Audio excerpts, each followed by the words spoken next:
देव दीपावली शिव महापुराण की कथा को सुन रहे हो।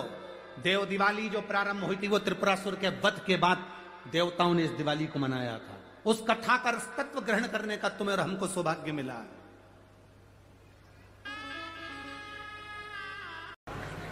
इस पवित्र भूमि पर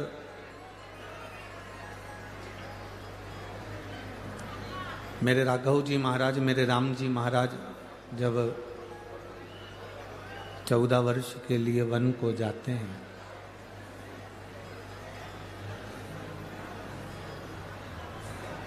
चौदह वर्ष के लिए जब वन क्षेत्र को निकलते हैं,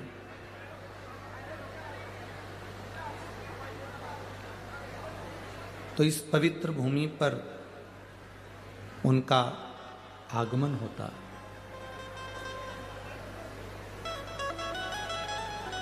जिस भूमि पर संत महात्मा जोगी सन्यासी तपस्वी साधक उपासक ऋषि ब्राह्मण इस भूमि पर तप किया करते थे, साधना किया करते थे। और आज भी बड़ी प्रसन्नता है जो इस शिव महापुराण के प्रारंभ में इस पंचवटी के इस नासिक गोदावरी के तट के संत महात्मा यहाँ पर विराजमान हैं। उनके पावन चरणों को प्रणाम दंडवत नमन।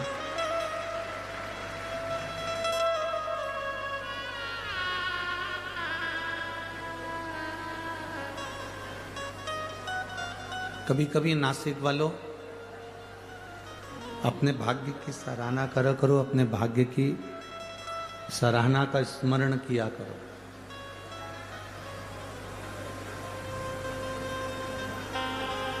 कि भगवान ने आपको जन्म भी दिया, भगवान ने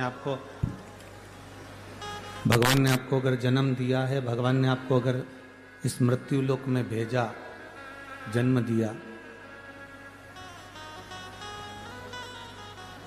भगवान अगर जन्म दिए और मृत्यु लोक में भेजे तो कहीं किसी और जगह पर आपका जन्म नहीं हुआ।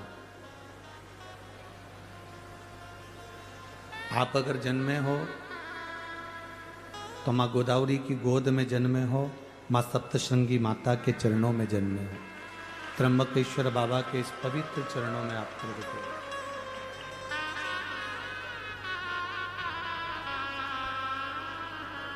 जन्म तो सबका होता है, ऐसा कोई संसार में हुआ नहीं जन्मा भी और मरा भी।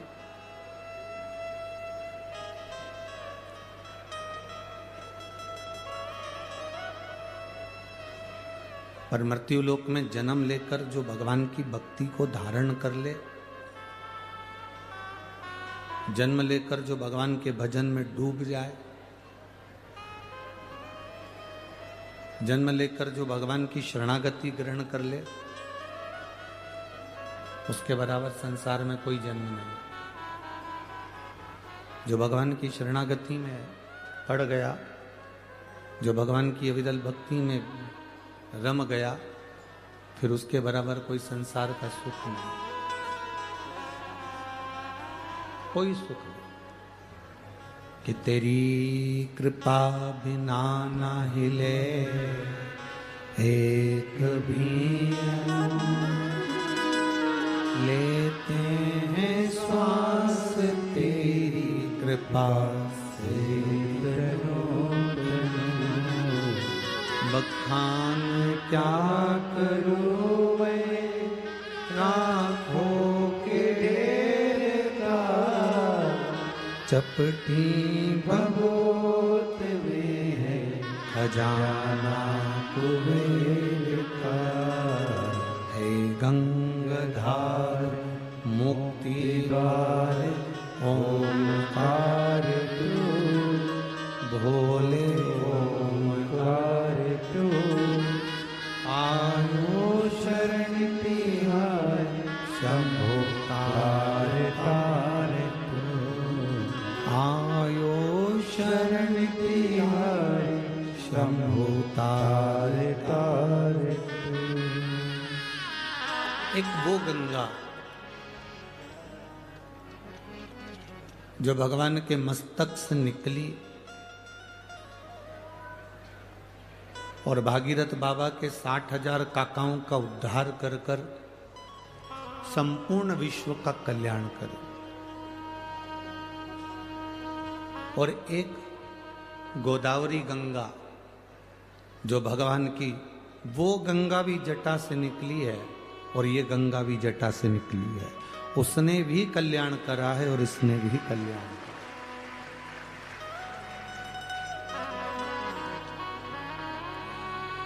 गंगा ने तो कल्याण किया, पर नासिक वालों ने क्या किया?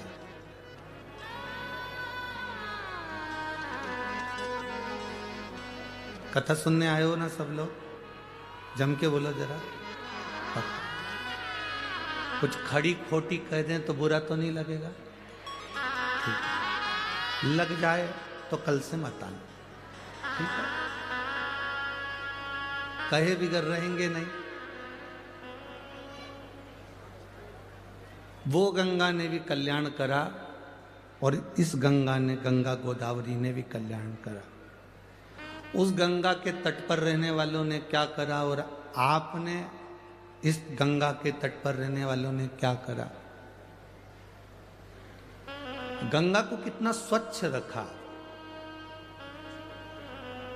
ये जवाबदारी गंगा के घाट पर रहने वालों पर निर्भर करती है। गंगा को कितना स्वच्छ रखना है, गंगा को कितना निर्मल रखना है, इसकी जवाबदारी गंगा के तट पर रहने वालों की होती है।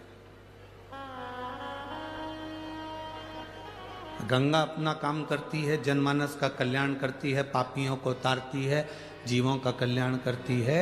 उसमें एक फर्ज आपका और हमारा भी है कि हम गंगा के घाट पर जब जाएं, हम गंगा जी का स्नान करने जाएं, हम गोदावरी मैया का पूजन करने जाएं, हम गंगा गोदावरी का दर्शन करने के लिए जाएं, तो उसके घाट पर अगर कोई गंदगी पड़ी है, कोई पॉलीथीन पड़ी है, कोई बेकार कपड़ा पड़ा है, कोई सामान पड़ा है, तो उसको उठाकर डस्टबिन में ले जाकर डाल दें, गंगा के अंदर उसको जाने ना दें। ये जवाबदारी हमारी है। गंगा जी का काम है तारना, मनुष्य का काम है कि गंगा के घाटों को स्वच्छ रखना, निर्मल रखना।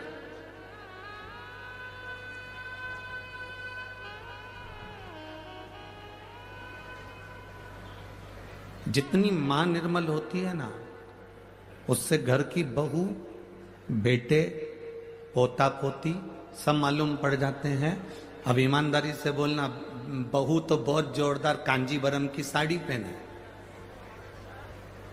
बेटा भी एकदम अप टू डेट बनकर घूमे, जीन्स वीन्स पहन के, टोपी वोपी लगाएंगे, छल्ला वल्ला घुमा के, बेटा भी। पोता पोती दिन भर 24 घंटा बढ़िया कपड़े पहन के स्कूटी चलाए ने, गाड़ी चलाए ने, बाइक चलाए ने, घूमता फिर। अब कोई मिलने के लिए आए और घर में बूढ़ी माँ, घर में बुजुर्ग माँ बेकार कपड़े में पड़ी रहे, पलंग पर पड़ी है गोदड़ी, गादी, रजाई, तकिया, चादर कुछ भी अच्छे नहीं है, तो तुम सब क्या कहोगे? बताओ। बहू तो इतनी अप टू डेट रहती है, बेटा इतना अच्छा रहता है, पोता पोती इतने अच्छे रहते हैं, और मां की क्या हालत कर रखी है। ये हमारा फर्ज है। अगर गोदावरी मां के तट पर बाबा त्र्यंबकेश्वर की कृपा से, बाबा कपालेश्वर महाराज की कृपा से, मेरे काले राम जी की कृपा से अगर ये कथा छत्रपति शिवाजी और सीताराम सरकार की साक्षी में अगर हो रही है, तो आपसे निवेदन इतना करेंगे, इस कथा को अपने दिल तक लेकर जाना। अगर दिल तक लेकर जाओगे तो परमात्मा भी दिल से देने में कमी नहीं करेगा। हम थोड़ा संवारें अपने आप को, हम थोड़ा संवारें परमात्मा की इस अविरल धारा को जो गंगा के रूप में हमको मिली है। 24,000 श्लोक की ये शिव महापुराण की कथा, ये भी गंगा का कार्य करती है। और मैं आविष्कार जी भूसे जी को धन्यवाद देना चाहूंगा कि इस गंगा को उस गंगा से मिलाने का जो कार्य किया है उसके लिए आपको साधुवाद है, धन्यवाद है। एक शिव महापुराण रूपी गंगा को गोदावरी गंगा से मिलाने का जो प्रयास है वो जीवन का एक आनंदमय प्रयास है, एक सुख देने का प्रयास है। महाराज, नदी में नाव का, शरीर में पाव का और पूजन और कथा में भाव का बड़ा महत्व होता है। जो इसको समझ गया उसकी जिंदगी सार्थक हो गई। नदी में जो नाव है वो भी मंजिल तक पहुंचाने वाली है, शरीर में जो पांव हैं ये भी मंजिल तक पहुंचाने वाले हैं, और हृदय में जो कथा के प्रति या भगवान के प्रति, पूजन के प्रति जो भाव है ये भी मंजिल तक पहुंचाने वाले। इन तीनों का काम एक जैसा है। नाव भी आपको मंजिल तक लेकर जा रही है।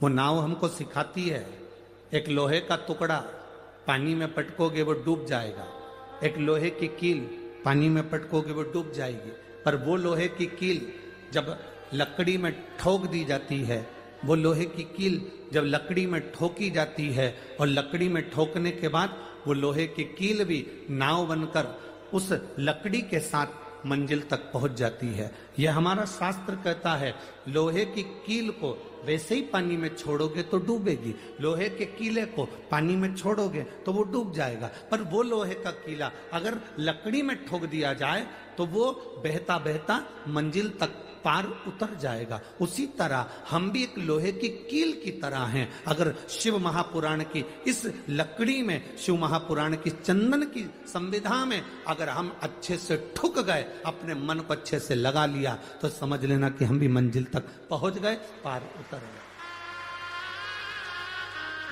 अब कोई कहे गुरुजी आप हमको लोहे की कील कर रहे हो, कोई कहे गुरुजी आप हमें लोहे का कीला कर रहे हो। मनुष्य लोहे की कील की तरह होता है। जैसे कीले पर जंग पड़ जाती है, उस जंग को निकालने के लिए उस पर थोड़ा सा कुछ ना कुछ लगाना पड़ता है। उसी तरह मनुष्य की जिंदगी में भी जंग पड़ती है, अहंकार की, काम की, लोभ की, आसक्ति की, वासना की, तृष्णा की। ये जंग हमारे शरीर पर चढ़ती जाती है, हमारे मन पर चढ़ती जाती है, हमारी इच्छाओं पर चढ़ती जाती है। जब हम इसमें भगवान की अविरल भक्ति का थोड़ा सा पेंट लगा देते हैं, भगवान की भक्ति का थोड़ा सा भजन का बल लगा देते हैं, तो हमारे शरीर पर जो ये अहंकार की जंग है, वासना की जंग है, तृष्णा की जंग है, काम आसक्ति की जो जंग है, वो निकल जाती है।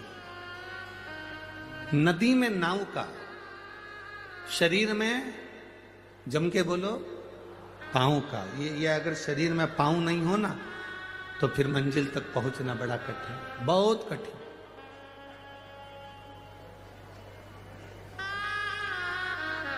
नदी में नाव मंजिल तक पहुंचा रही है, शरीर में पांव मंजिल तक पहुंचा रहे हैं। और हमारे कथा में जो हम आए हैं, इतनी इतनी दूर दूर से आप लोग यहाँ पहुंचे हैं, बड़ी दूर से चलकर, आराम से, गाड़ी से पैसा लगाकर 100 रुपये, 200 रुपये, 50 रुपये ऑटो वाले को देकर, गाड़ी में डीजल वीजल डलवा कर तुम यहाँ पहुँचे हो, तो इसमें तुम्हारा जरूर भाव होगा। और फिर कहते हैं, नदी में नाव पार लगाने वाली होती है, शरीर में पांव मंजिल तक पहुंचाने वाला होता है। और तुम्हारे हृदय में जो भाव है तुम्हें परमात्मा से जरूर मिलाएगा और तुम्हारा कार्य सफल करेगा, ये निश्चित है। तुम्हारा भाव नहीं होता तो तुम यहां पहुंचते हैं।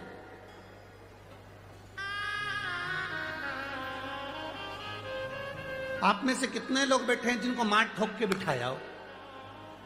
बैठे रहना, कथा में चलो, जाना पड़ेगा, कथा सुनना पड़ेगी। किसी ने कहा तुमसे, ए भाऊ बोलो, तो बोला किसी ने, आई बोला नहीं। इधर किसी से बोला कि नहीं कथा में चलना पड़ेगा, कथा सुनना पड़ेगी, बस भर कर चलो, गाड़ी भर कर चलो, ट्रैक्टर भर के चलो, आइसर भर के चलो, ट्राली भर कर चलो। हाँ, अगर कोई राजनीतिक कोई सभा होती तो तुम्हें बस में भरकर लाना पड़ता, पर उसमें लाना पड़ता, इसमें तुम्हारे भाव इतने प्रबल हो गए थे भगवान शंकर के प्रति कि तुम सुबह दौड़ दौड़ कर स्वयं भाव से केवल एक देवाधिदेव महादेव एक ऐसे हैं जो ना तुम्हारा कपड़ा देखते हैं, ना तुम्हारा आभूषण देखते हैं, ना तुम्हारा श्रृंगार देखते हैं, ना तुम्हारा शरीर देखते हैं। केवल एक देवाधिदेव महादेव ऐसे हैं जो तुम्हारे हृदय का भाव देखते हैं कि यहां जो आया है वो मेरे लिए आया कि नहीं आया। शंकर जी के मंदिर में एक लोटा जल चढ़ाया तो भाव से चढ़ाया कि नहीं चढ़ाया, दिखावे से तो नहीं चढ़ा रहा, मेरा भजन दिखावे से तो नहीं कर रहा, वो केवल भाव देखता, वो केवल निर्मल स्वभाव देखता। और बाबा मैं तेरी बदन शंभो, मैं तेरी बदन हवा विच उड़ती जावागी, बाबा डोर हटो छड़ी नाम कटी जावागी, बाबा मैं तेरी बदन। शिव को ना तुम्हारे वस्त्र से मतलब है, शिव को ना तुम्हारे श्रृंगार से मतलब है, शिव को ना तुम्हारे आभूषण से मतलब है, शिव को ना तुम्हारी जमीन से मतलब है, शिव को ना तुम्हारे आभूषणों से मतलब है, ना तुम्हारी जायदाद से मतलब है। तुम कौन सी भाषा बोल रहे हो, शंकर को तुम्हारी भाषा से भी कोई मतलब नहीं है, ना तुम्हारे वस्त्र से, ना तुम्हारी भाषा से। शंकर कभी तुम्हारी भाषा और वस्त्र से प्रकट नहीं होता, शंकर केवल तुम्हारे भाव से, तुम्हारे सच्चे हृदय से शिव प्रकट होना जानते हैं। केवल तुम्हारा निर्मल मन सो मोहि पावा। आपका भाव कैसा है?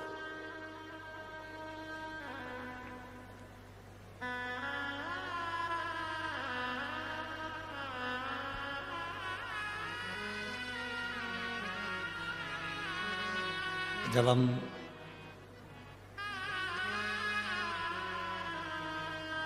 आज दोपहर में सुबह के टाइम यहां पर पहुंचे,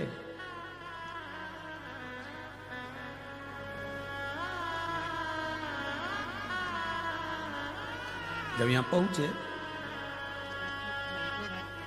तो एयरपोर्ट पर जो हमको गाड़ी में बिठाकर एयरपोर्ट तक लेकर आए, फ्लाइट से वहां तक, उनका नाम हमें स्मरण में नहीं आ रहा, उनकी भी जमीन यहीं कहीं बाजू में लगी, कहीं हमारे आसपास में कथा हो रही है। उन्होंने हमसे एक प्रश्न किया, नाम का स्मरण तो हमको नहीं आ रहा क्योंकि इतना ध्यान नहीं है, पर उन्होंने एक बहुत अच्छा प्रश्न किया। उन्होंने गाड़ी कर ली धीमे, धीरे धीरे चलाते चलाते पूछे, गुरुजी पहला तो नासिक में आपका स्वागत, दूसरा हमारा ये प्रश्न है कि भगवान का भजन कैसे करें?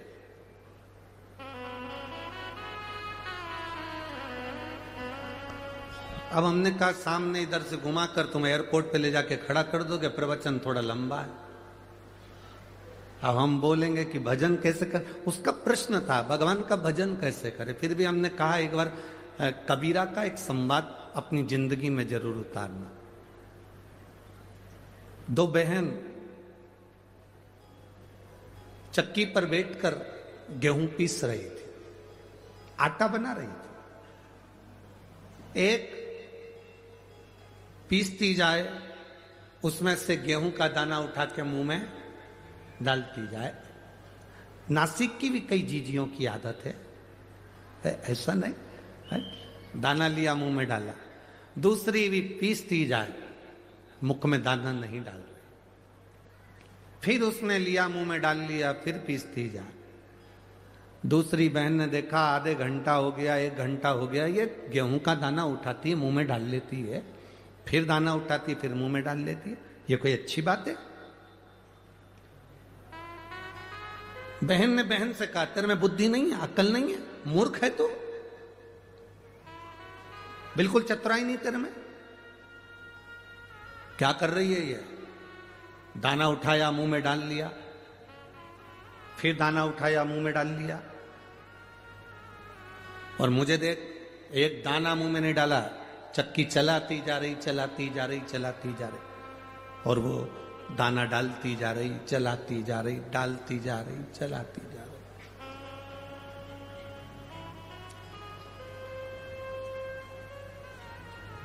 दाना खत्म हो गया, आटे की बोरी दोनों ने उठाई, लेके जा रही थी।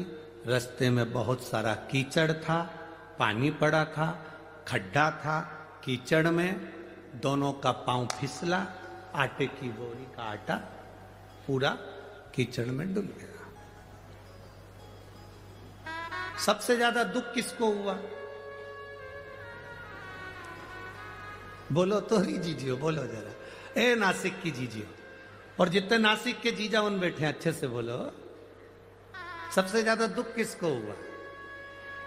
जिसने एक दाना भी मुंह में नहीं डाला था, बेचारी लगी रही, लगी रही, लगी रही, और उसको दुख नहीं हुआ, उसको लगा कि गिर गया तो कोई बात नहीं, अपन तो निपटा लिए, अपन तो निपटा, अपने को क्या टेंशन। हमने उससे कहा कबीरदास जी का ये चरित्र अपनी जिंदगी में उतारना। एक वो होता है जो दिन भर 24 घंटे लगा रहता है और कभी भगवान का भजन नहीं कर पाता, और एक वो होती है काम करती जा रही है, दाना चखती जा रही है, काम करती जा रही है और शिव महापुराण सुनती जा रही है।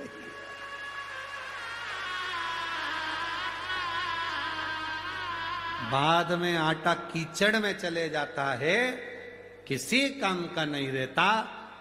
जो तुम्हारा समय चल रहा है, जो तुम्हारी सत्ता चल रही है, जो तुम्हारा वैभव चल रहा है, जो तुम्हें कुर्सी मिली, जो तुम्हें पद मिला, जो तुम्हें प्रतिष्ठा मिली, आप कहीं के आमदार बन जाएं, खासदार बन जाएं, अध्यक्ष बन जाएं, उपाध्यक्ष बन जाएं, कहीं कोई पद, प्रतिष्ठा, कुर्सी, पद, या आपके पास में वैभव, धन कुछ आ जाए तो उसका प्रयोग करना प्रारंभ करो। तो अपने चलते समय में, अपनी चलते हुए कर्म में, अपनी चलती हुई दुकान में, अपने चलते हुए क्रम में से थोड़ा थोड़ा भगवान का भजन मुख में डालना प्रारंभ करो और काम करते चलो। एक कथा हमने पहले कही, जब तक तुम्हारी नौकरी अच्छी चल रही है तब तक पत्नी के जेवर बनवाओ। इस कथा को सुनकर पत्नी बड़ी खुश हुई कि गुरुजी एक हमारे पक्ष के मिले जिन्होंने जेवर बनाने का बोला। तुम्हारी नौकरी अच्छी चले जब तक पत्नी के जेवर बना लो, प्रॉपर्टी खरीद लो, मकान बना लो, जमीन बना लो। दुकान अच्छी चले, पत्नी के जेवर बनाओ, बच्चों का काम करो, पढ़ाई कराओ, विद्याध्ययन कराओ, प्लाट बनाओ, मकान बनाओ, सब कुछ करो। दुकान चले, नौकरी चले, सर्विस चले, उस चलती हुई नौकरी में, उस चलते हुए व्यापार में तुम करोगे ना तो तुम्हारा धीरे धीरे धीरे धीरे मकान भी बन जाएगा, जेवर भी बन जाएगा, काम भी हो जाएगा। मालूम पड़े जिंदगी का क्या ठिकाना, जब एकदम व्यापार, दुकान, सत्ता कुछ हटती है तो तुम कुछ नहीं कर पाओगे। इसलिए ये शरीर जब तक चले तब तक भगवान का भजन करते चलो, नाम स्मरण करते चलो।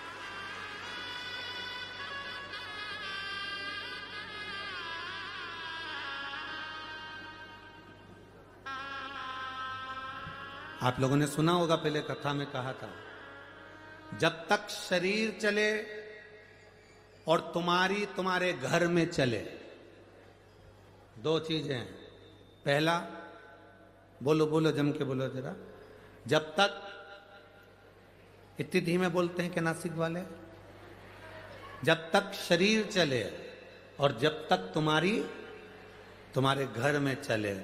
जब तक शरीर चले तब तक शिव महापुराण की कथा में जाओ, जब तक शरीर चले त्र्यंबकेश्वर दर्शन करने जाओ, जब तक शरीर चले गोदावरी नहाने के लिए जाओ, जब तक शरीर चले सप्तशृंगी माता का दर्शन करने जाओ, जब तक शरीर चले काले राम जी का दर्शन करने जाओ, जब तक शरीर चले तब तक सारे तीर्थ करो, कथा सुनो।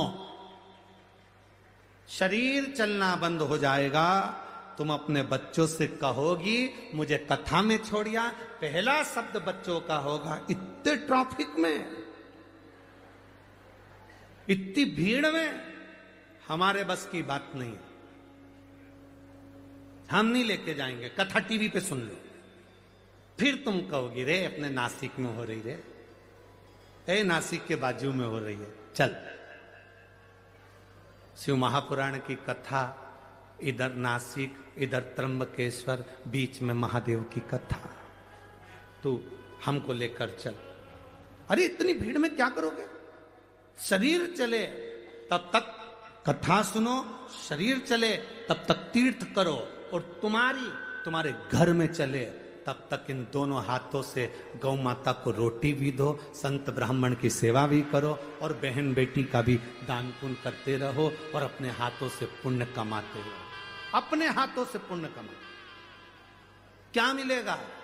लोग हमसे पूछते हैं महाराज जी आप कहते हो कि शिव महापुराण की कथा में शंकर के भक्त आते हैं, एक पानी का पाउच, एक बोतल पानी अगर कोई पिलाता भी है तो वो अपनी डायरी में लिख कर रखता है कि मैंने 10 रुपए का पानी पिलाया था, 1.5 महीना इंतजार करता है कि वो 10 रुपए का हजारों गुना हुआ कि नहीं हुआ 1.5 महीने में। ये शिव महापुराण की कथा कोई साधारण कथा नहीं है, ये नासिक में दूसरा कुंभ भराया है जिसका आनंद लेने के लिए बाबा ने आपको बुलाया।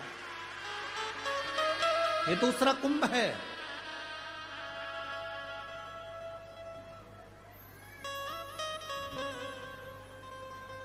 वो आविष्कार जी कथा लिए थे तो उन्होंने कहा था नासिक में जो कथा होगी ना गुरुजी, उसमें क्या है कि नासिक में तो धर्म के आयोजन होते रहते हैं, गोदावरी के तट पर तो कथा सत्संग भजन, क्योंकि पंचवटी है तो भगवान के भजन होते रहते हैं।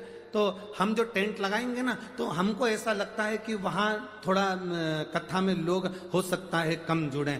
हम उनसे कहेंगे आविष्कार जी से जरा अंदाजा लगा कर देखिए, जहां तक टेंट तुम्हें दिख रहा हो और टेंट के बाहर जितने दिख रहे हो, मेरा कैमरे वालों से भी निवेदन है उनको जरूर कैच करना। लाखों में भक्त पहले दिन पहुंचे, लाखों में। बोल बम का नारा है, इतना धीमे बोले तो कल्याण तुम्हारा है। शिव तत्व की प्राप्ति, आप जितना भजन करोगे अपने मुख से अपने स्मरण करो। किसी को कुछ हम नहीं दे सकते, मत दो। 1 रुपए का दान नहीं कर सकते, बिल्कुल मत करो। अठन्नी किसी को नहीं दे सकते, मत दो। पर अपने ऊपर खर्च करो। इस शरीर से कहीं नहीं जा सकते, मत जाओ। घर में बैठो पर मुख से राम नाम, कृष्ण नाम, शिव नाम, ओम नमः शिवाय, नमः शिवाय, श्री शिवाय नमस्तुभ्यम, राम नाम कृष्ण नाम जपते रहो। जब तक ये शरीर है, जब तक ये श्वासें चल रही है, 21,600 श्वास प्रतिदिन निकल रही शरीर से, उसमें आप भजन करते जाओ, स्मरण करते जाओ।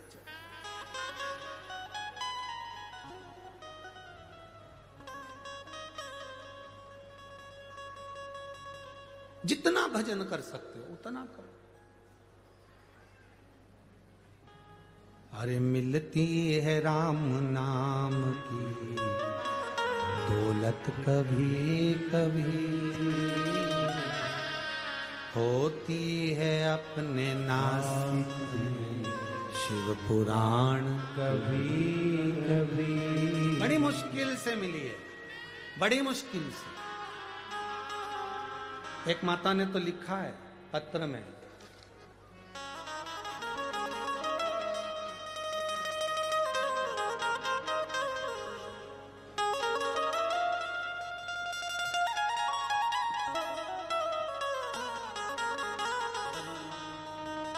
सुनीता जी, प्रदीप जी दौड़गे, पाथर्डी गांव, मेरा मोबाइल नंबर ये है। कहीं बैठी हैं सुनीता जी?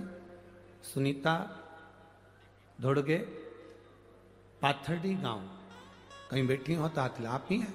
एक बार हाथ हिला दो ऐसा। आपने पत्र में बहुत सुंदर बात लिखी, गुरुदेव मेरे भोले बाबा से मैं प्रतिदिन जब जब सप्तशृंगी माता का मेरा नियम है रोज दर्शन करने जाने का, मैं उनसे रोज कहते आती हूं, माँ वो सियोर वाले महाराज की कथा सब दूर होती है, हमारी पंचवटी नासिक में गोदावरी के तट पर कब होगी, तू कृपा कर मां। गुरुदेव 3 महीने से एक दिन भी माता का दरवाजा नहीं छोड़ा, रोज जाती हूं और ये की बात कहती हूं कि हमारे नासिक में एक बार पाथर्डी में शिव महापुराण की कथा हो। गुरुदेव ईमानदारी की बात बोले, आज हमारी जिंदगी का सबसे अच्छा दिन है जो शिव महापुराण की कथा बहुत बहुत बधाई आपको। बैठिए। श्री शिवाय नमस्ते। शिव तत्व है इसमें, औघड़ी है इसमें, ये मिला है।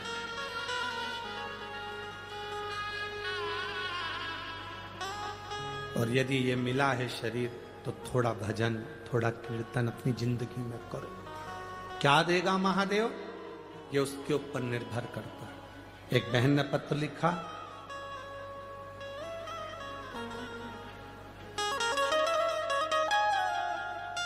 चिंदी है हो, दिख जाएगा इसको।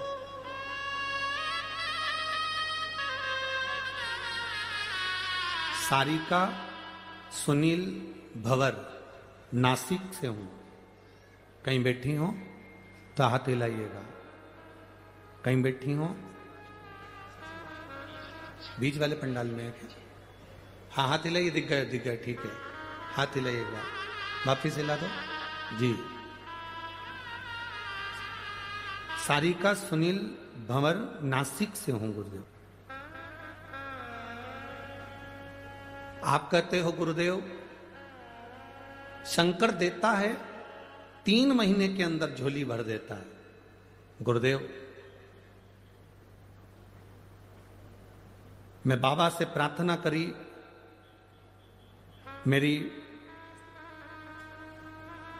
लड़की के यहां संतान नहीं थी, जिसको 13 साल हो गए थे, संतान का सुख नहीं था गुरुदेव। मेरी बेटी से मैंने कहा कि शिव मंदिर जाया करो, शंकर को 1 लोटा जल चढ़ाया करो, पशुपति व्रत करा करो। सफेद आंकड़े की जड़ 21 बार बाबा से घुमाकर अपनी कमर में तुम्बुरुकेश्वर महादेव से तुमरुका जी का नाम लेकर बांधो। मेरी बेटी विश्वास नहीं करती थी, पर पहली बार मेरी बेटी ने विश्वास करा। 13 साल में मेरी बेटी ने सारे डॉक्टरों को दिखाया, बड़े बड़े हॉस्पिटल में इलाज करवाया, टेस्ट भी करवाया, पर संतान का सुख नहीं हुआ। आखिरी में वो 13 वर्ष हार चुकी। तब मेरी बेटी बाबा की कृपा से, शंकर की करुणा ऐसी हुई गुरुदेव कि मेरी बेटी जब रो रही थी तब मैंने उससे कहा कि तू शंकर का गुणगान कर और एक आंकड़े की जड़ बांध। माँ आंकड़े की जड़ बांधने से कोई फल मिलता है क्या? तू बांध कर तो देख। गुरुदेव मेरी बेटी ने विश्वास करा, सफेद आंकड़े की जड़ कमर में बांधी। आज मेरी बेटी का 6ठा महीना चल रहा है। मैं भगवान को धन्यवाद देने के लिए आया। ये शिव है। ओ घड़ी बैठिए बहन, एक बार हाथ हिला दो। श्री शिवाय नमस्तुभ्यम, बैठ जाइए। ये शिव है, ओ शंकर त्रिकाल दर्शन। खाली ना जाता कोई दर से तुम्हारे, मैं भी खड़ी हूँ बाएं पसारे। अपने हृदय से लगा लो गिरा जा रहा हो, उठा भोले अपने दर से अब तो ना टालो, गिरी जा रहे हो, उठा लो। आप जो भजन करें, आप जो स्मरण करें, आप जो भक्ति को धारण करें, उसमें जीवन का एक लक्ष्य होना चाहिए, परमात्मा की प्राप्ति। जितने यहां कथा सुनने बैठे हो,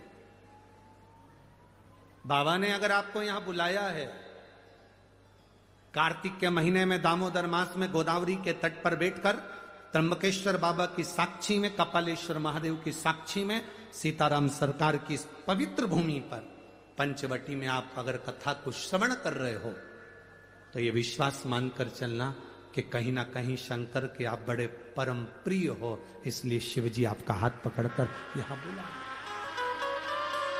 कुछ कृपा उसने करी, जब तक वो कृपा नहीं करता तब तक कोई आता नहीं। गौतम बाबा विराजमान,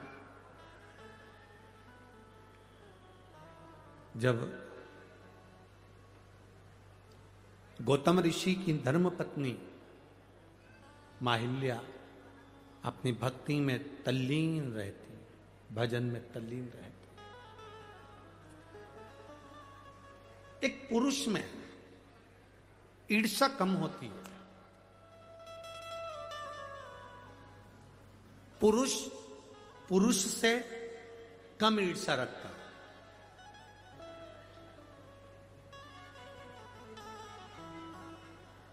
पर जो नारी कभी सत्संग नहीं करी होती है, जो नारी कभी भगवान का भजन नहीं करी होती है, जो नारी कभी किसी सतगुरु की शरणागति में बैठकर सत्संग नहीं करी होती है, जिस नारी ने कभी मंत्र का स्मरण नहीं जाना होता है, भले वो कितने भी विद्वान की पत्नी क्यों ना, कितने विद्वान की पत्नी क्यों ना, उसके अंदर ईर्ष्या भरा जाती है। वो कितने विद्वान की पत्नी क्यों ना। ये गोदावरी मैया के प्रागट्य की जो कथा है, गौतम बाबा की धर्म पत्नी भगवान की भक्ति में रमने वाली, भजन करने वाली, कीर्तन करने वाली, स्मरण करने वाली, किसी के दिखावे में नहीं पड़ती थी, दिन रात भगवान की भक्ति में डूबती थी। उन्हीं बाबा के आश्रम के नजदीक में बहुत सारे ब्राह्मण रहते थे, उन ब्राह्मणों की धर्म पत्नियां भी वहां रहती थी। ब्राह्मणों के मन में धर्म देखकर अहिल्या को या गौतम ऋषि को देखकर कोई ईर्ष्या नहीं थी, कोई ईर्ष्या नहीं। बहुत विद्वान भी अगर कोई है और उनकी धर्म पत्नी अगर है, अगर वो धर्म पत्नी सत्संग नहीं करती, कीर्तन नहीं करती, भगवान की भक्ति में नहीं डूबती, किसी गुरु की शरणागति में बैठकर सत्संग उसने नहीं करा होता, तो विद्वान से विद्वान अगर व्यक्ति भी कोई है तो उसकी पत्नी को किसी ना किसी से ईर्ष्या का भाव उत्पन्न हो ही जाता है।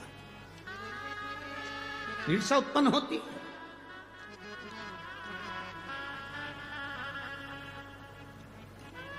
शिव महापुराण की कथा सुनने के लिए जितने भक्त यहां पहुंचते हैं, शंकर भगवान की कथा सुनने के लिए जितने जितने भक्त कथा के पंडाल में पहुंचते हैं, टीवी पर कथा देखते हैं, मोबाइल पर कथा श्रवण करते हैं, जितने भक्त यहां कथा सुनने के लिए पहुंचते हैं, इनके मन में कभी ईर्ष्या नहीं रहती। उसका कारण केवल एक होता है, हमें कथा सुनने जाना है, कौन आगे बैठा हमें उससे मतलब नहीं, कौन पीछे बैठा हमें उससे कोई मतलब नहीं। कथा शंकर भगवान की शिव महापुराण का जो श्रोता होता है उसके हृदय में ईर्ष्या नहीं होती। वो अपने साथ बैग के अंदर एक पन्नी लेकर चलता है, एक बिछाने की दरी लेकर चलता है, एक छाता लेकर चलता है, 2 पानी की बोलो बोलो जम के बोलो बॉटल लेकर चलता है। उसको मालूम है कथा का पंडाल सुबह 10 बजे, 11 बजे, 12 बजे तक पूरा फुल हो जाएगा, मुझे बैठने की जगह नहीं मिल सकती क्योंकि मैं लेट जा रही हूं। उसने अपने झोले के अंदर एक दरी रख ली, उसने अपने झोले के अंदर 2 पानी की बोतल रख ली, उसने अपने दरी के उसके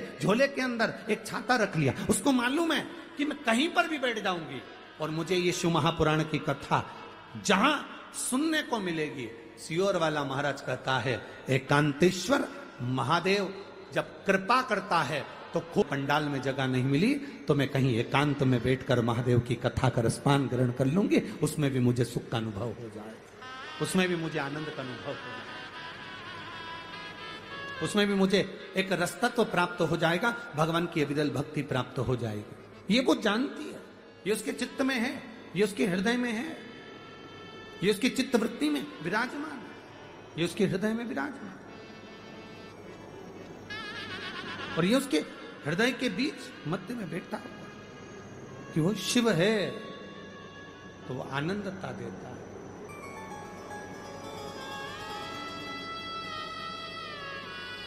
सुख देता है, ईर्ष्या नहीं।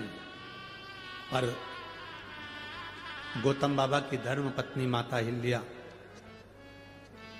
सुबह उठना, बुआरी लगाना, रंगोली डाल देना, जल छोड़ देना, पूरे आनंद के साथ गौतम ऋषि जिस शिव भक्ति में लगे रहते थे, अहिल्या माता उनकी शंकर के पार्थिव शिवलिंग का निर्माण करने के लिए मट्टी को तैयार करती थी। इस पंचवटी भूमि का सबसे बड़ा प्रमाण है इस नासिक की धरा, गोदावरी की तट का सबसे बड़ा प्रमाण दो है। यहां गौतम ऋषि की धर्म पत्नी माता अहिल्या भी मिट्टी तैयार करती थीं, जिससे पार्थिव शिवलिंग का निर्माण होता था। और इस गोदावरी के तट पर, इस त्र्यंबक बाबा के तट पर, इस पंचवटी की पवित्र भूमि पर एक यमराज की धर्म पत्नी, एक यमराज की धर्म पत्नी जिसका नाम था धुमोरना, एक वो भी मिट्टी को एकत्रित करती थी और शिवलिंग का निर्माण करती थी। एक गौतम बाबा की धर्मपत्नी, एक यमराज की धर्मपत्नी, इनका नियम था शिवलिंग का निर्माण, पार्थिव शिवलिंग की मिट्टी तैयार करना और तैयार करके अपने पतियों को प्रदान करना। यमराज को स्वयं धुमोरना मिट्टी देती थी और पार्थिव शिवलिंग का निर्माण करते थे। आपके स्मरण में होगा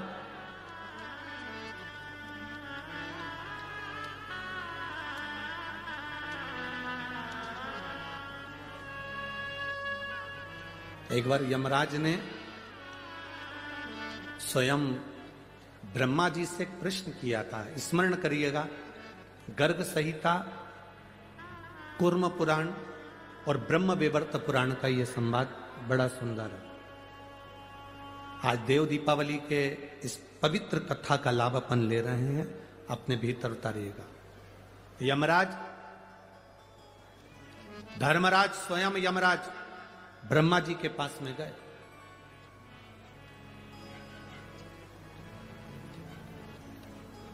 और यमराज ब्रह्मदेव के पास में जाकर ब्रह्मा जी के सम्मुख में खड़े हो गए। अब ब्रह्मा जी के सारे मुख नेत्र बंद थे, स्मरण नहीं आया ब्रह्मा जी को।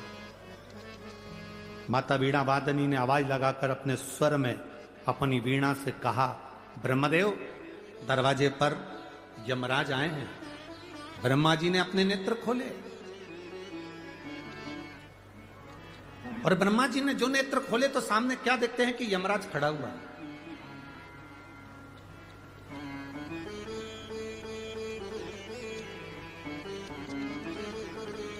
सम्मुख में यमराज खड़ा।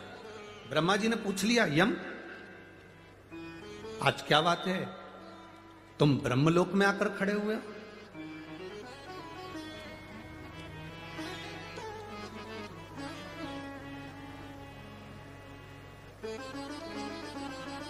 यमराज ने कहा, ब्रह्मा जी,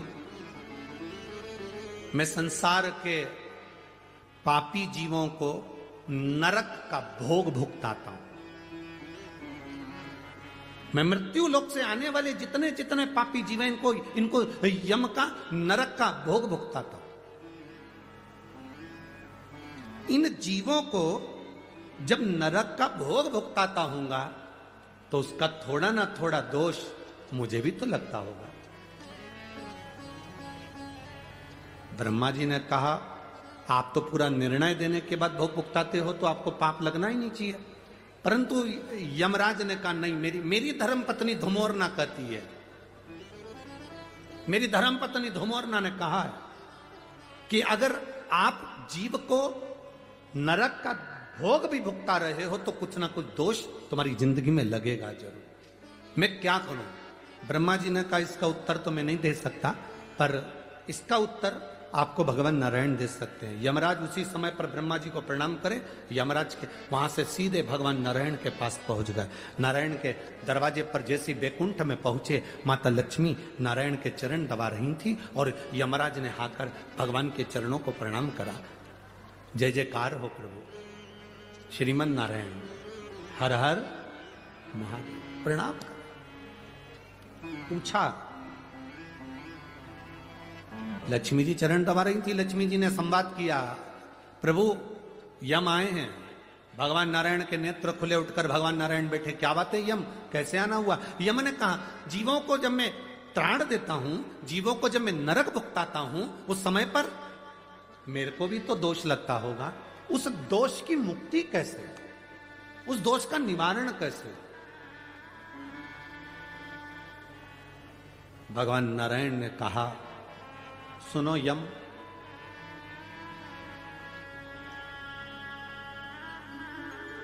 गौतम ऋषि की धर्म पत्नी मां अहिल्या स्वयं भगवान शंकर से प्रार्थना कर कर उनकी सिर की गंगा की एक धार 7 केश हटाकर पृथ्वी पर लेकर आई है, जिसका नाम गोदावरी है। अगर यम भूल से भी एक बार उस भूमि पर स्वयं रामचरण रखेंगे, वो गोदावरी का तट सरल नहीं होगा। जहां पर स्वयं रामचरण रखेंगे, वो गोदावरी का तट सरल नहीं है। जहां स्वयं शंकर भगवान को भी उनका गुरु मिल जाएगा। वो भूमि साधारण नहीं है, गोदावरी का तट। तुम एक काम करो यमराज, मृत्युलोक में जाओ, गोदावरी के तट पर जिस पंचवटी में भगवान राम प्रवेश करेंगे, उस पंचवटी भूमि पर वन क्षेत्र में, जंगल क्षेत्र के अंतर्गत गोदावरी के एकांत स्थान में बैठकर तुम शिवलिंग का निर्माण कर कर उसका पूजन करो। तुम्हारी जिंदगी में अगर कोई जीव का दोष भी होगा तो वो समाप्त हो जाएगा। ऐसा भी दोष हो, समाप्त हो जाता है। आज आप लोगों से ज्यादा हमारी किस्मत बहुत धनी हुई है, हमारी किस्मत आज धन भागी हुई है कि इस पवित्र भूमि पर धुमोरना यमराज की पत्नी शिवलिंग बनाती थी, यमराज पूजन करते थे और यमराज के ऊपर का दोष भी समाप्त हो जाता था। आज वो पवित्र भूमि पर शिव पुराण गाने का सौभाग्य मिला, सौभाग्य मिला है। और कितने किस्मत वाले होगे मेरे जीजियों, हे मेरी नासिक की जीजियों जीजाओं और मेरी बेटियों मेरे बेटाओं, कितने किस्मत वाले होगे। जरा अंदाजा लगा कर बैठना कि तुम्हारी किस्मत की सराहना नहीं है। दामोदर मास, कार्तिक मास में इस गोदावरी के तट पर भले हम पार्थिव शिवलिंग का निर्माण करें ना करें, पर हम 5 दिन शंकर भगवान का शिवलिंग अपने दिल में कथा के माध्यम से बना रहे। बैठा ये शिव तत्व, सब जगह कथा हुई होगी तो भगवान ने थोड़ी थोड़ी तिजोरी खोली होगी लुटाने के लिए। पर आज मेरा दिल कहता है कि ये गोदावरी के तट पर तो मेरा बाबा पूरी तिजोरी के दरवाजे खोल कर लुटाए।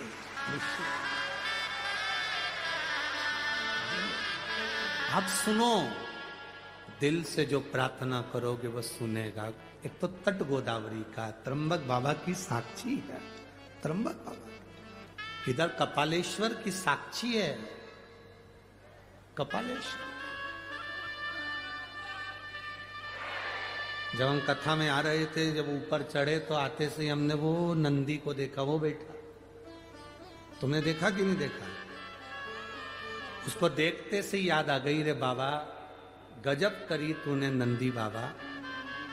शंकर भगवान पर ब्रह्मा जी की हत्या का दोष लगा था और नंदी तू बछड़े का रूप लाकर शंकर भगवान को इस गोदावरी पर लाकर छोड़ दिया था और ब्रह्म हत्या से मुक्त करा दिया।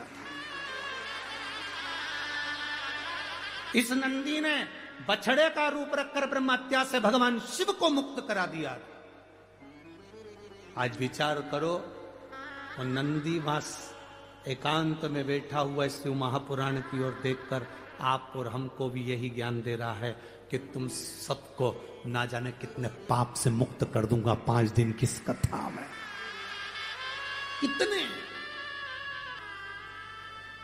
जहां महाअहिल्या निवास कर रही हैं उनके पास में जितने ब्राह्मण रह गए हैं, ब्राह्मणों को माता अहिल्या से तकलीफ नहीं है। ब्राह्मणों को ना गौतम ऋषि से तकलीफ है, ना गौतम बाबा से तकलीफ है। ब्राह्मण बड़े अच्छे, पर ये ब्राह्मण की जो धर्म पत्नियां थी जिन्होंने ना कभी सत्संग स्मरण कर किया होता,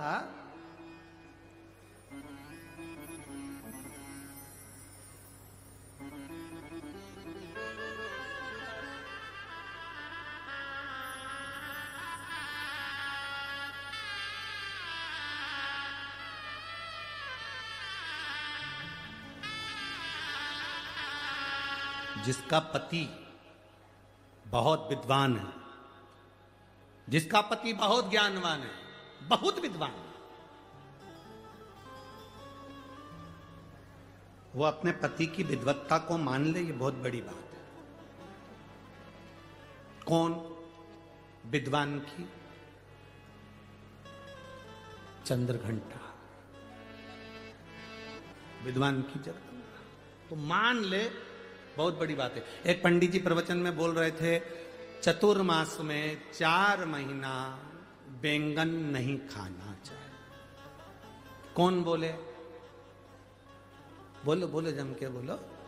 एक पंडित जी प्रवचन में कथा में बोल रहे थे 4 महीना चतुर्मास में बैंगन नहीं खाना चाहिए, दोष लगता है। पत्नी भी कथा में बैठी थी, घर गई, भोजन बनाया, मूंग की दाल, रोटी, बेसन बना दिया। पति ने चिल्लाकर कहा, क्यों रही? अभी 2 दिन पहले मैं बैंगन लाया था, तूने बनाया नहीं। पत्नी बोली, तुम ही तो प्रवचन में बोले कि चतुर्मास में 4 महीना बैंगन नहीं खाना चाहिए। पति माथा ठोक कर बोला, चौकी की कथा को चूल्हे तक क्यों लाई? ये चौकी की कथा थी, इसे चूल्हे तक क्यों लाई?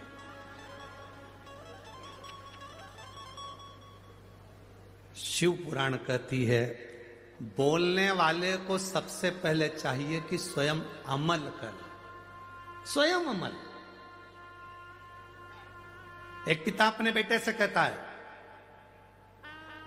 रात को जरा जल्दी आया करो घर पर, नशे से दूर रहो, तंबाकू मत खाओ, व्यसन मत करो।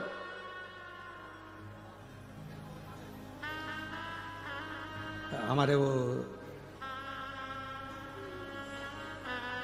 मालेगांव वाले दादा बाबू भूसे पालक मंत्री जी,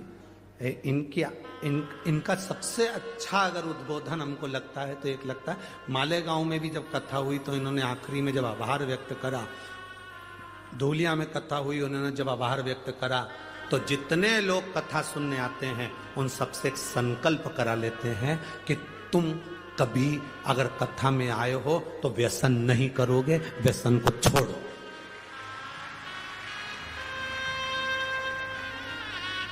आज का राजनेता को तुम्हारे व्यसन से कोई मतलब नहीं, पर उनके शब्द अच्छे लगते हैं कि व्यसन छोड़िए, कोई नशा करते हो तो छोड़ दीजिए। अब एक पिता अपने बच्चे से कहे नशा नहीं करना है, नशे से दूर रहो, व्यसन नहीं करना, व्यसन से दूर रहो, पुड़िया नहीं खाओ, तंबाकू नहीं खाओ, गलत काम ना करो। और पिता कहे रात्रि को जल्दी आओ, और पिता ही रात्रि को 11:30-12 बजे आए, कुछ नशा कर कर आए, गलत व्यसन कर कर आए, तो बच्चे मानेंगे क्या? जम के बोलो जरा, नहीं मान, बच्चे नहीं मानेंगे। उसी तरह बच्चों को हमें चाहिए कि हम स्वयं भी संवरने का प्रयास करें, हम स्वयं भी सुधरने का प्रयास करें। जब हम सुधरेंगे, एक कथाकार, एक प्रवचन देने वाला, एक कथा कहने वाले पर यह आधारित है। वो कह रहा है चतुर्मास में 4 महीना बैंगन, बोलो बोलो जम के बोलो, नहीं खाना। पत्नी ने वो बैंगन उठा के फेंक दिया, नहीं खाएंगे। अब पति कहे कि बैंगन कहाँ है, तो के तुमने तो कहा था। चौके की कथा चूल्हे तले तक क्यों लिया ना। एक संत, साधु, गुरुजन, ब्राह्मण जन, तपस्वी जन, साधक जन, उपासक जन, दुनिया के जितने जितने संत, साधु, तपस्वी, साधक, उपासक होते हैं, वो आपको समझाने का प्रयास करते हैं। अपने जीवन में परमात्मा की भक्ति को धारण करो।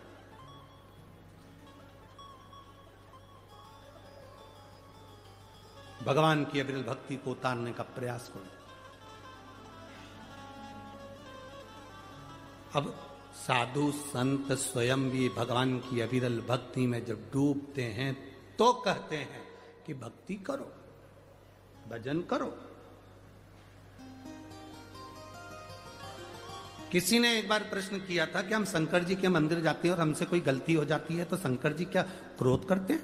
शंकर जी क्या क्रोध करेंगे? शिव महापुराण की कथा कहती है शंकर जी का नाम है भोला। क्या नाम है? भोला। शिव जी का नाम है भोला, इसलिए कहते हैं भोले बाबा। भोले बाबा का मतलब एकदम भोला।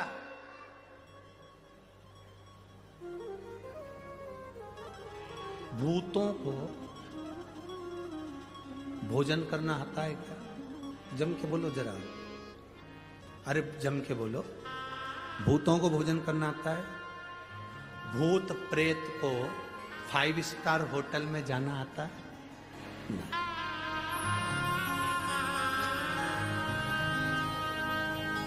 5 स्टार होटल में वही जाएगा जिसमें थोड़ा विवेक होगा, अच्छा होगा, तो खाने का तरीका होगा तो कहीं चलेगा। अच्छी जगह पार्टी में चले गए, अच्छे से बैठकर खाया, प्लेट में भोजन लिया, धीरे धीरे खाया। और कोई कोई व्यक्ति ऐसा होता है जिसको तरीका ही नहीं मालूम, उसको छोड़ दिया जाता है, पटक दिया जाता है।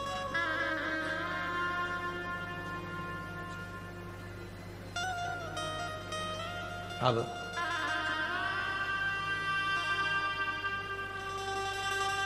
जो अच्छा व्यवहार करे, अच्छे से रहे, अच्छे से खाए, अच्छा बड़ा सारा गिफ्ट दे, उसको तो सब बुलाते हैं। बोलो जम के, बुलाते कि नहीं बुलाते? बुलाते हैं ना। जिसमें बुद्धि ना हो, विवेक ना हो, खाने का तरीका नहीं, रहने का तरीका नहीं, उसमें बोलने का तरीका नहीं, पहनने का तरीका नहीं, लोग उससे पागल कहते हो, बेकार कहते हो, ये किसी काम का नहीं। कभी कभी माँ कह देती है मेरे बड़े बेटे में बहुत समझदारी है, छोटे में अकल नहीं है। मूर्ख है, पागल है। मेरी एक बहू बड़ी समझदार है, दूसरी बहू में अकल नहीं, मूर्ख है, पगली है, बेवकूफ है, कह दिया माँ ने। एक समझदार है और एक पागल है, बेकार। जो समझदार है उसको दुनिया अपना बनाती है, और जो बेवकूफ है, पागल है, जिसको दुनिया ठुकरा देती है, उसको महादेव अपना बना लेते हैं। उसको महादेव अपना बना। तुम 4 बहनें हो, 2 बहन पैसे वाली है, मायके जाती है, सम्मान होता है, रिश्तेदार सम्मान करते हैं, उनको बुलाते हैं, आदर देते हैं। तुमसे बड़ा लिफाफा 1000 का 500 का उसको मिलता है। तुम गरीब हो, साधारण हो, तुम्हारे पास में ना तो ज्यादा गाड़ी है ना बंगला है, जो किस्मत में लिखा था वहां शादी हो गई। तुम अपनी जिंदगी साधारण से जी रही हो। बहन के घर शादी में गए, सबको अच्छा लिफाफा दिया, सबको अच्छी साड़ी दी, तुमको कमजोर साड़ी दे दी, तुमको कमजोर लिफाफा दे दिया, तुम्हें साधारण सा मिठाई का डब्बा दे दिया। क्यों? बाकी की बहन पैसे वाली थी, धनपति थी, बाकी के रिश्तेदार पैसे वाले थे, उनको अच्छा दिया। तुम साधारण थी, तुम्हें साधारण दे दिया। तुम घबराना नहीं, रोना नहीं, कभी अंदर से टूटना मत, अंदर से कभी मत टूटना कि मेरे बाकी के रिश्तेदारों को तो मेरी मासी ने खूब दिया, मेरी मामी ने खूब दिया, मेरे चाची ने खूब दिया, मेरी काकी ने खूब दिया, मेरी बुआ ने खूब दिया, बाकी को दिया, मुझे कम दिया क्योंकि मैं साधारण परिवार से हूं। शिव कथा कहती है जो बहुत विद्वान है, बहुत बहुत प्रबल है, उनके लिए पूरी दुनिया पड़ी है। जिनको कोई नहीं पूछता, जिनका कोई आदर नहीं करता, जिनको लोग ठुकरा देते हैं, शिव कहते हैं उनको मैं अपनाता हूं, वो मेरे हैं, वो मेरे हैं। भूतों को कौन पूछेगा? प्रेतों को कौन पूछेगा? गरीबों को कौन पूछेगा? आपके पास में किसी अमीर मंदिर में देने के लिए धन नहीं है, बहुत सेठों का कोई मंदिर गए, तुम्हारे पास में देने के लिए पैसे की गड्डी नहीं, कोई सोना नहीं, कोई चांदी नहीं, कोई हीरा नहीं, कोई पन्ना नहीं, कोई आभूषण नहीं, कोई आभूषण नहीं, कोई आभूषण, कोई रत्न सोना चांदी नहीं। आप वहां पर जाकर सोचोगे, मेरी बहन ने अभी कार्यक्रम करवाया था, वहां पर गई थी, वहां जाकर उन्होंने इतना दान करा, मेरे पास कुछ नहीं है। तुम कभी ना घबराना, तुम्हारे पास मेरे भोलेनाथ जी ने एक लोटा जल दिया है, उसको दिल से तुम महादेव को चढ़ाती रहना, उसके करीब में जाती, वो नजदीक है। मेरे भोले तेरा सहारा है, मेरे भोले तेरा सहारा है, मेरी नैया का तू किनारा है, मेरी नैया का तू किनारा है। आप उसके हो जाओ। लोग आपको बेवकूफ समझे कोई बात नहीं, लोग आपको बेकार समझे कोई बात नहीं।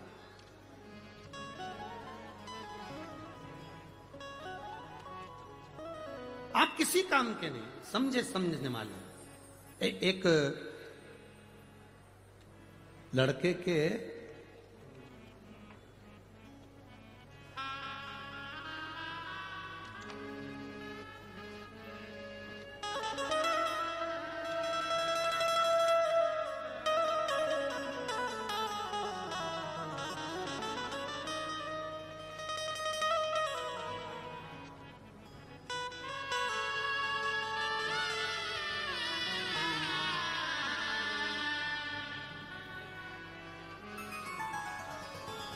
मैं संगीता प्रवीण गोस्वामी हनुमान नगर मोतीवाला कॉलेज के पास गंगापुर रोड नासिक महाराष्ट्र से हूँ। मेरा मोबाइल नंबर ये है।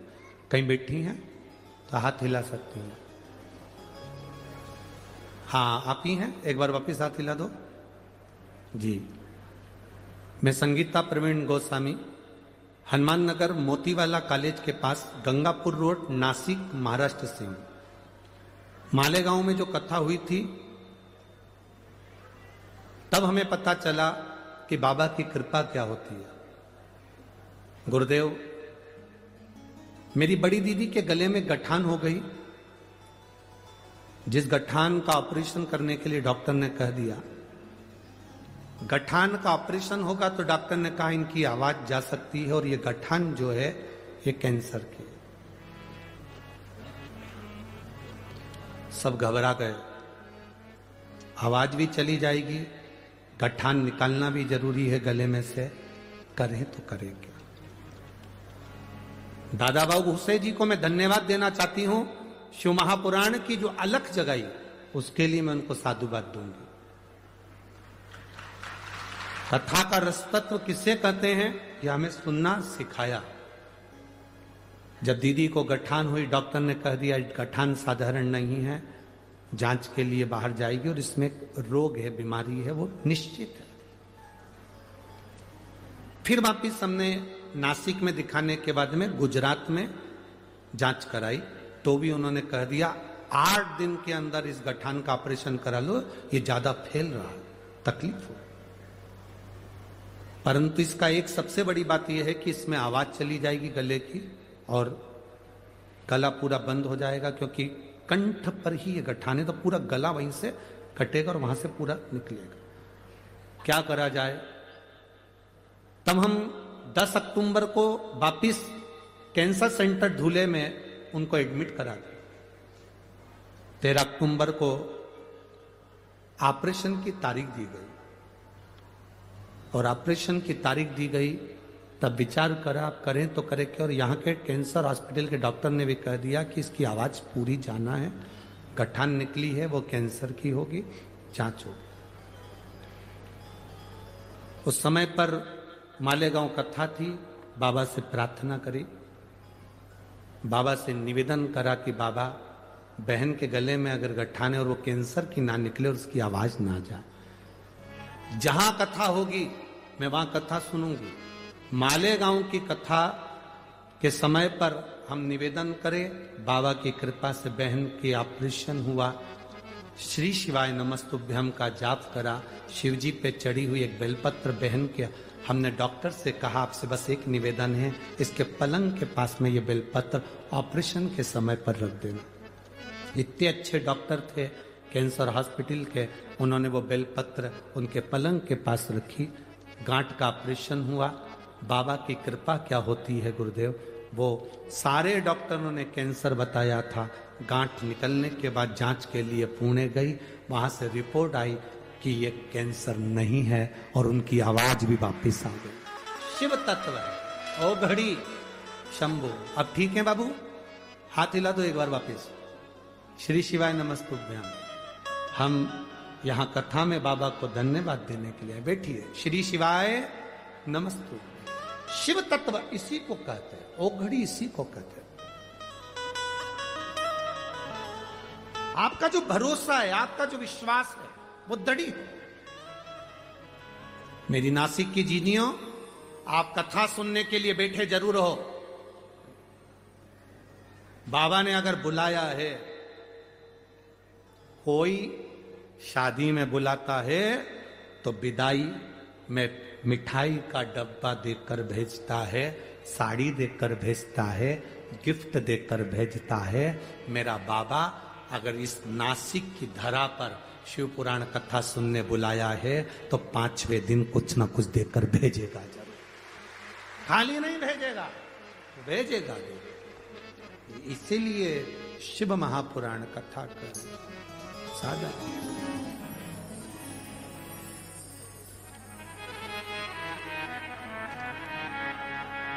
अरे जब भी जन्म मिलेगा सेवा करेंगे, जब भी जन्म मिलेगा सेवा करेंगे। कहते तुमसे बाबा शरण पड़ेंगे ते, कहते तुमसे बाबा शरण पड़ेंगे ते। देना साथ हमारा बाबा बन कर के तुम साथी, देना साथ हमारा बाबा बन कर के तुम साथी। बम बम भोलानाथ है हमारा तुम्हारा, तुम्हारा हमारा। बम बम भोलानाथ है हमारा तुम्हारा, तुम्हारा हमारा। ओ प्यारा भोलानाथ है हमारा तुम्हारा, तुम्हारा हमारा। प्यारा भोलानाथ है हमारा, सब गाइए। तुम्हारा, तुम्हारा। ओ जय भोला भंडारी गौरा के त्रिपुरारी, जय भोला भंडारी गौरा के त्रिपुरारी। ओ रखना लाज हमारी गौरा के त्रिपुरारी, रखना लाज हमारी गौरा के त्रिपुरारी। ओ जय भोला भंडारी रखना लाज हमारी, रखना लाज हमारी। जब भी जन्म मिलेगा सेवा करेंगे तेरी, जब भी जन्म मिलेगा सेवा करेंगे तेरी। ओ जय भोला भंडारी